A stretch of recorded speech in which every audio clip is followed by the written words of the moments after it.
I've been watching a lot of Netflix. I've decided to rewatch Criminal Minds, which takes up so much time.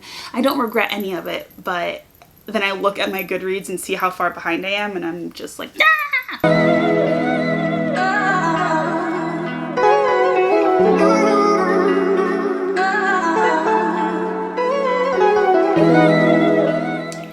Hey, y'all. What's up? I know it's been a while, like a year, give or take. I apologize. As you can see, we have a new setup because your girl finally moved, finally got my own place. This is my living room and my beloved couch. Yeah, so lots to update you on. I do have an empty apartment tour video that is just waiting to be published. I also have vlogs that I have not yet edited. It has been a rough ride for your girl, but we're doing things. It's fine. It's fine. So, in order to kind of jumpstart the slide back into normalcy, today we had a May TBR. Quick recap. I don't know how many books I read for the month or for the year of 2021. I don't think I reached my goal. I'm pretty sure my goal was 100 or something. I don't think I reached it. My goal this year is also 100. I think we're just gonna keep it at 100. It doesn't make sense for me to try to up the goal every year because 100 is quite enough for me. I struggle with that. I'm definitely behind as we speak, but that's fine. So yeah, let's get into it. Okay, so the first book is one that I started reading in December and I never finished. Harry Potter and the Deathly Hallows. I know. Terrible. Didn't finish reading it. I got to page 2 something. Got to page 140 out of 760. So I need to finish reading this. I read them every year, but for some reason last December I just could not get it together, and 4 months later it still sits there unread. So we're gonna finish that. We're also gonna finish the 2 library books that I got back in February, and I've just been renewing this entire time. So first one is Lisa Jewell, Watching You, psychological thriller, classic whodunit, takes place in Bristol, England, in like this fancy little village where no one is ever murdered, but surprise, surprise, someone was. Yeah, secrets, betrayal, treachery, someone knows what you did, dun dun dun. Can't go wrong with that. Don't know why I haven't read it. Actually, yes I do. So I had surgery on my nose back in February, the beginning of February. These were the library books that I got to take me through that recovery period, and I've just held on to them ever since because I clearly didn't read during that time. I don't know what I was doing. Yeah, second one, One Dark Throne. It's a sequel to Three Dark Crowns by Kendare Blake. The premise is basically triplets are competing to be queen of this island. Each of them has a special power. One is a poisoner, one is an elemental, she controls elements, and then the other one is a naturalist, so she helps plants grow and things like that. And so basically only one of the sisters can survive. So these girls are kept apart from the time they're infants till about 16 years old, and then they're tasked with killing each other. Only one can survive. So this is the second book in that series. The first one I liked, but it was just kind of slow for me, and this one is kind of slow too, but I'm really determined to get through it. So I'm hoping if I like set that intention for next month, I can get it done. All right, we do have 2 more library books, and I know that I said I was going to start reading my books on my unread shelf because I have entirely too many, but I have a problem, so whatever. This is We Were Never Here by Andrea Bartz. I just picked this up a few days ago. So a backpacking trip has deadly consequences in this chilling new novel. Emily's having the time of her life. She's in the mountains of Chile with her best friend, Kristen. But on the night of the trip, Emily enters their hotel suite to find blood and broken glass on the floor. Basically, Kristen says that there was a cute backpacker that attacked her and she had no choice but to kill him in self-defense. All right. Even more shocking, the scene is horrifyingly similar to last year's trip when another backpacker wound up dead. Can it be happening twice? Apparently the girls go back home and Kristen's trying real hard to keep Emily close, and Emily thinks that's a little suspicious, so we will see what happens with that.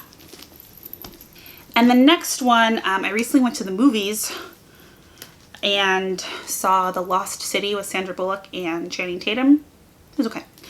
But there was a trailer for Where the Crawdads Sing, which I've heard about the book, but I decided that I wanted to read it before the movie came out. So for years, rumors of the Marsh Girl have haunted Barclay Cove. In late 1969, when handsome Chase Andrews is found dead, the locals immediately suspect Kaya Clark, the so-called Marsh Girl. But Kaya is not what they say. She's sensitive and intelligent. She survived for years alone in the marsh. Yeah. Another one strikes me as kind of like a, maybe not like a psychological thriller, maybe like a suspense or something of that notion. But the trailer for the movie looked really good, and so it made me want to pick the book up. So I will let you guys know what I think of that one. And that's it for the library books. And then I have 4 more. So this is a nostalgic read. I went to go visit my dad some months ago and he told me that I had left a pile of stuff at his house, like back from when I was in middle school, high school. I just apparently never picked it up. And this was one of my favorite books. As you can tell, it's pretty busted. But this is Runaway Home. It's by Patricia C. McKissick. It's set in 1888 Alabama. There's a girl named Sarah Jane and she witnesses an Apache Indian boy, Native American boy, jumping off of a train and running away. And the authorities get involved and it's just nostalgic. And it's crazy because I've been trying to find this ebook to read like on Libby and I couldn't find it anywhere, and I just remembered, oh my gosh, my dad gave me all of these books, so I want to read this one because it just reminds me of when I was little and I absolutely loved it. Read it cover to cover multiple times, so I had to throw that one in there for good measure. Next we have The Hazelwood by Melissa Elbert. This is one of my books on my unread shelf. I've had it for at least a year now. So this is about 17-year-old Alice. So her and her mother have always spent their lives on the road. But Alice's grandmother, she's an author of fairy tales, suddenly dies alone on her estate, which is called the Hazelwood. Alice's mother is then stolen away by someone who claims to be from her grandmother's stories, or the place where her grandmother's stories originated. So now she has to ally with her classmate to rescue her mother, venture into this world, and possibly uncover some secrets. You know how the things go. So fantasy, I'm really excited about this one. I'm just excited to get back into reading because I've just been in such a rut lately. So, you know. Then we have a reread, A Court of Thorns and Roses. I finally got the hardcover set that I think came out late last year. I bought it as a birthday present to myself. And so I want to go ahead and reread the series. I've only read this one and the second one. This one was okay. The second one, chef's kiss, fire. If you guys don't know, this is about fairies. So 19-year-old Feyre kills a wolf in the woods. Wolf turns out to be a fairy. Feyre then has to go live with the fairies whom she hates and detests. Like I said, that one's okay. Like, stick it out through that one and then get to the second one. The second one is fire. I'm telling you, you will not regret it. Last but not least, we have 6 of Crows by Leigh Bardugo. I read the Shadow and Bone series a while ago. I don't remember when. But this is in the same universe. So this one is about criminal prodigy Kaz Brecker. He's offered a chance at a deadly heist that can make him rich beyond his wildest dreams, but he can't pull it off alone. So there are 6 people in his crew. Kaz's crew are the only ones who might stand between the world and destruction if they don't kill each other first. that is my kind of book. I've heard good things about this one, that the characters are really like thought out and whole, and that the banter is great and the story is great. So I'm excited. So that is 9 books for this month. I should be able to do it. I don't see why not. I'm still getting stuff together, of course, for the apartment. I'm actually having a housewarming in a few weeks. But I don't see why not. I should be able to accomplish that. We'll see. We'll see. Right now, I think I'm currently maybe 2 or 3 books behind, according to Goodreads. But I do have some trips coming up where I plan on just laying on the beach and just reading. Maybe I'll even do like a few readathons, because that sounds like a good time, like a 24-hour readathon. Oh yeah. Okay, so short and sweet and to the point.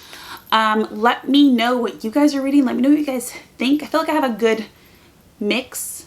Some psychological thriller, a little fantasy, historical fiction. I mean, looks good to me. But yeah, thank you guys so much for watching. I will be getting back to regularly scheduled videos once I get my life together, but just know that I'm here. I'm still kicking. I'm doing some things, and yeah, I'm gonna be around. So thank you for watching. Don't forget to like, comment, and subscribe, and I will see you in the next one. Bye. She's a Mona Lisa. Everyone's lining up to see her. She's a Mona Lisa.